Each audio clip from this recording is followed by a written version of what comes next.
What's up, you guys? We're back. K&P Productions with another hot topic.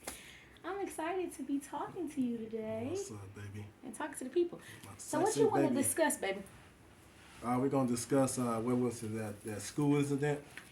Oh my goodness. When the substitute teacher got attacked by the student, Right, right. what's your feelings on that? It's wicked, wicked. It first start with the parents at home. Okay. All right. These kids ain't learning shit at home Nothing. at all. Parents ain't taught them a thing but how to be trifling, ghetto, disrespectful. What else? Shit, ratchet, Ratchet, hoodlums, hoodlums, bums, bums. hoes. They think it's appropriate and they think it's okay to disrespect adults. Right, right. And then you got people that's mad that the teacher protected herself. She did what she should have did. She did, because how did the little girl even end up in her space, in her area, at her desk?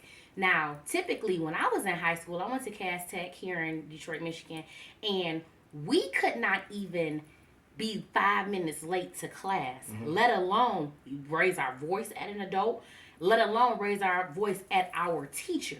Not only is this little girl raising her voice, she's challenging her and then swung on her. Right, right. But see, that's to let you know we live in the last days. Isaiah 3 and 5 talked about how children going to behave themselves proudly against the ancient. They talk about in verse 12 of the same chapter that children are our oppressors. Wow. All right. So these children, they out of control. The scripture talk about how there's going to be a generation that raise up that know not the Most High. So you see this in the action of our kids. All right. Yeah. But it's because of the parents. Okay, because you always say to me, what you got to do with them kids? Man, you got to beat their ass, man. You got to beat their ass. Proverbs 13, I Whoop think it 'em. is, say, he that spared a rod spoiled the child. Mm-hmm. Now, you think about that. When you got spoiled meat, what you do with it? You throw it out. And we got a bunch of spoiled little children out here. Now, you know you got some viewers that's going to say, oh, no, he's too harsh. We're going to call CPS if we ever see that. Because society has said you cannot raise your children.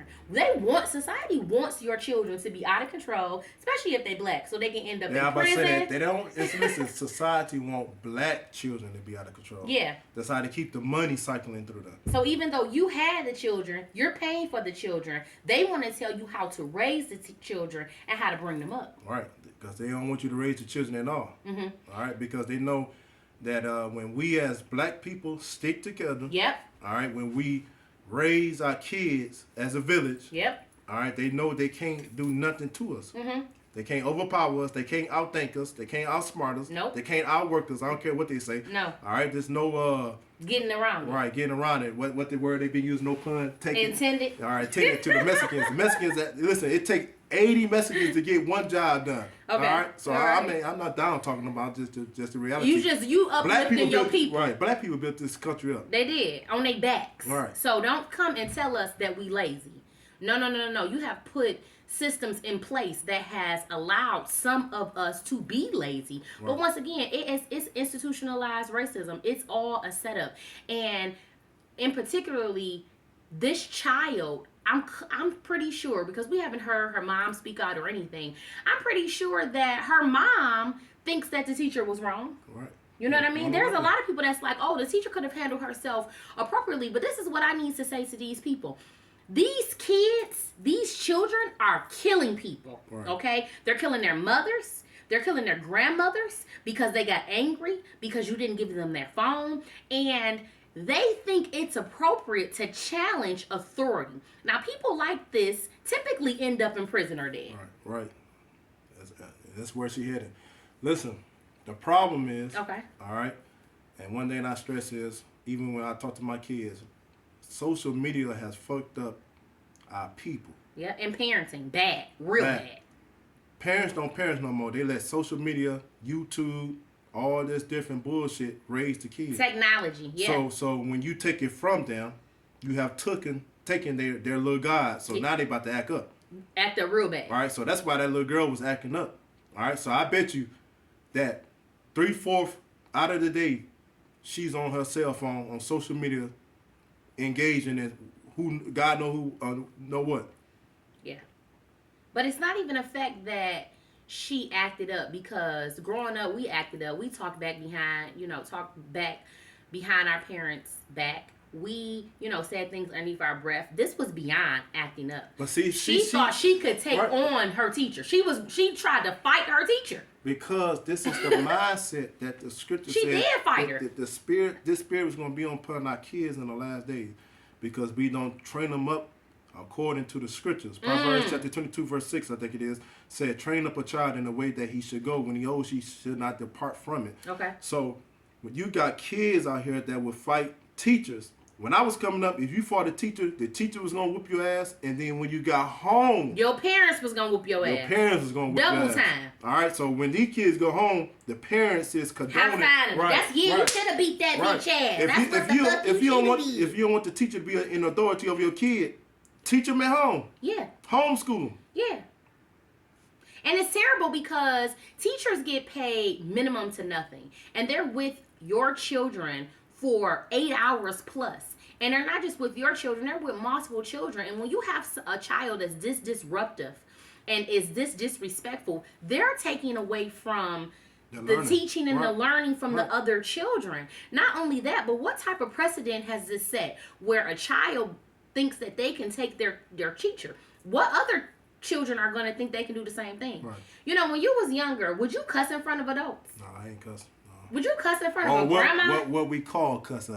All right, the point that she's making, what we call cussing. Yeah, did you use profanity around adults? No. Okay. Did you think that it was appropriate if your mom told you to do something for you to challenge her and tell her, "Why I ain't got to do this, that"? Listen, daddy and mama, when you challenge them, yeah. I don't care where you was at, they was gonna beat your ass right then and there. Right there. And whatever was close to them, they was gonna use. Ooh, well, you know how I feel about that. Listen, because people didn't use iron cords. What you say? Well, I ain't gonna put that all that. I'm not your people. I'm just saying back in the day, iron cords, hangers, water hose. You know what I mean? Extension cords. Yeah, and of course, you guys, I believe in a balance. You know what I'm saying? I believe in having mutual respect for the parent and for the child, because that scripture in the Bible, people always talk about how you have to be respectful to your child, to the parent, but they don't ever read on. Right. Ephesians chapter 6 goes on to say, provoke not your child to wrath. Yeah, and in this situation, I don't believe the young girl was provoked. The teacher put up everybody's cell phone, and every other child listened besides this child. And so what I've seen lately is that the teacher and the child has been charged, which is really sad, because what was she supposed to do in that situation? She got to protect herself. That's what's wrong with this society. Society don't want black people to be able to protect themselves. They want everything to be disarray. Mm-hmm. They want everything to be in chaos. All right. They want us to be weak. That's why I don't subscribe to Christianity. They want us to be passive, turn the other cheek, all that bullshit. No, at the end of the day, you got to go home. Now, if that teacher never would have protected herself, ain't no telling what would have happened to that teacher. What if that young girl would have had a blade underneath her mouth and slit her? Anything could have happened, because we're living in trying times. These days are not like usual. So for people to say that she was completely wrong, I believe if you really watch that video, in the beginning, there was a space. She explained to her, hey, you're not getting on the phone. And the girl said, I am getting my phone. And then she said, move. The teacher told her to move, and the girl swung on the teacher. Now, everybody is not going to be Chris Rock. Some people is not going to be Dr. Martin Luther King. Some people are going to take the Malcolm X approach. Man, listen, her ass should have been beat at home. Yeah, and the parents should be flabbergasted, appalled. Man, that would have been one of my kids. Till this day, I would still be beating their ass. Because how embarrassing is that? That's embarrassing. They calling you, your daughter, all over social media, on the news. She thinks she can take an adult. Man, no, you ain't gonna. Unacceptable, you guys. Unacceptable. So what kind of advice would you give parents today? Because some parents are going to tell you, some parents may not know what to do. They may not know how to parent. What's some of your advice, babe? Number one, you got to know the law, statutes, and commandments. All right, the laws tell you and teach you how to raise up your kids. All right, and if you're not putting the law, statutes, and commandments into your kid, they already gonna have a disobedient spirit. Period. All right, and that's the problem. We got too many kids out here with a rebellious, disobedient spirit. Yeah. And it's bringing our people down in further degradation. And they're not any benefit to society. They have this attitude when they go into the when they go into the they are menace to society. They baby's kids, and they have this attitude when they go into the workplace and in relationships. And they think that having these type of attitudes is cute. It's not cute, ladies. Right. It's not cute. Women of high quality, of value, don't walk around with attitudes all day long. They show their teeth. They smile. They're gracious. They have dignity. And that behavior that she exhibited is showing me, if somebody don't get to her and talk to her and put hands over her and put God in her life, she gonna be a problem. She gonna come across the wrong type of nigga. They're gonna go upside her head. And we do not condone violence, but we do speak the truth. Right. And if you see this world, you see it all the time. People getting hurt. What's number 2 that you would tell these parents? Number 1, you have to be invested in your kid's life. Outside of law, statute, commandments, you got to be invested.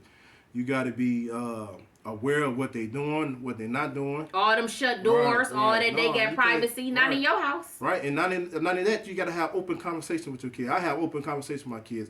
I want to know what's on your mind, all right? I want to know what's on your mind concerning daddy and mama, all right? So we can sit you down and talk to you, all right? I want to know what's on your mind as far as what you're dealing with, all right? So I can properly put you in a position that to get you help. I want to know what you watching, what you listening to. You got to know what they're watching and listening to, because a lot of the behaviors of these kids is coming from what they're watching and what they're listening to. Yeah. All right? This is a whole different topic, but the scripture, I believe Mark chapter 4 said, be careful about what you listen to. All right? I don't let my kids listen to all this gangster rap and all that bullshit, because they get into their spirit. All right? Especially all that twerking shit for your daughters. Right. Especially when they listen to that shit at night.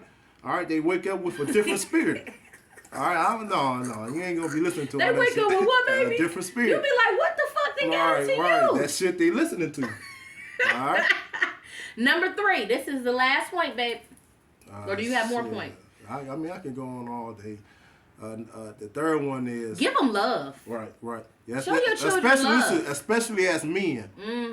Tell your son you love him. I tell my sons every day, all day. Matter of fact, I just got done cutting their hair, and when I was cutting their hair, I was like, man, son, I love you. Yeah. If you don't know nothing else, they do love you. And you know what I love about you, baby? I love that you are a father first. And even in your times where you have to chastise them and you have to punish them because they have done something, you still make it your business in that moment or after to let them know, I love you. Right. This is nothing personal. You know what I mean? Right. This is necessary. This has to happen because you broke some type of rule. However, that doesn't mean I don't love you. And I think that that's what a lot of children are missing. They don't have their parents in their lives, even if they're in their homes. The mom is occupied trying to get her a man, trying to be on social media, trying to get her a new ass. The father, he trying to get him some bitches, or whatever the case may be. He with his homeboys all the time. He playing the PlayStation. Whatever it is, it's no family time no more. It's no love no more. And I think that that's what children are missing. That's why you see all this anger and you see all of this rage. They don't know how to channel it. Right. So. And to close this off, not only that, when you chastising your kid, explain to them why. A lot of times kids get whooped but don't know why. It's not been explained. A lot of times parents tell your kids, don't do this, don't do that, but never really explain to them why. The consequences. Yeah. The choices and decisions that should be made. Yeah, and I'm gonna give you guys an example really quick. A lot of parents tell their children like, "Hey, don't get tattoos, cause you're gonna regret it when you get older." Okay, that's a good example. However, they don't give you the specifics. Right. They don't tell you don't get no tattoos on your chest. Because when you go into corporate America and it's hot outside, you're going to be the only one having to wear a turtleneck. You're going to be the only one when you're trying to get married looking a ghetto fool because you have paws on your chest or whatever the case may be. Now you got to find something that come all the way up here. They don't give you those things. They don't tell you that, hey, you might not want to go and get all of this work done on your body because at 80 years old, that thing going to drop significantly. So you got to explain. It's important. Right. And that's why, like, me and my baby, we constantly reading books. We constantly educating ourselves. Yeah. All right, you got to know what's going on in the world. Just to talk about, to pick up on what the tattoos like. my daughters and when I tell them, man, you can't get certain tattoos because I'm a man. You got to know what male nature is. Certain tattoos that women put on their body, Yeah. the first thing that pop in a man's mind is she's a hoe. Yeah. She a slut. Yeah. Even if that's not the case. It may not be the case. Perception is reality. Right. And I'm living in that right now because when I was younger, I wanted to be grown and I got all type of tattoos in all different type of places. And now as a professional woman, you regret these things. And now you have to overcompensate in the things that you wear because you don't want to have that perception of yourself. You want to be respected in corporate America or wherever the case may be. And how can you be respected when you got slut tattoos everywhere? You know? Right. So that's why I know we said we was gonna close it, but we need to really in the black community shift the paradigm. Yeah. Of how we teach, how we raise our kids. Mm-hmm. And not only that, how we love one another. Yes. All right? We need love back in our community. Yes, we because do. that shit that went on with that teacher and that young lady, that wasn't love. It was unnecessary. It wasn't love on it. And when we close this, my pendants say confident women don't hate. We got to start embracing one another. You know, if we were in a better situation, if we had leaders and we were teaching our children and cultivating with our children and putting into our children, that type of relationship would have been beautiful. You know, she could have been something like a role model to her instead of her feeling like she can challenge her. But, you know, that's why we have these type of talks with K&P Productions. And we hope that you guys have truly enjoyed it. Did you enjoy telling them? I'm always enjoyed teaching my people. We love it, people. baby. I I just love something about a strong black man that has wisdom. I love my people. And until next time, you guys, we love you. One love. Peace. One love. Peace.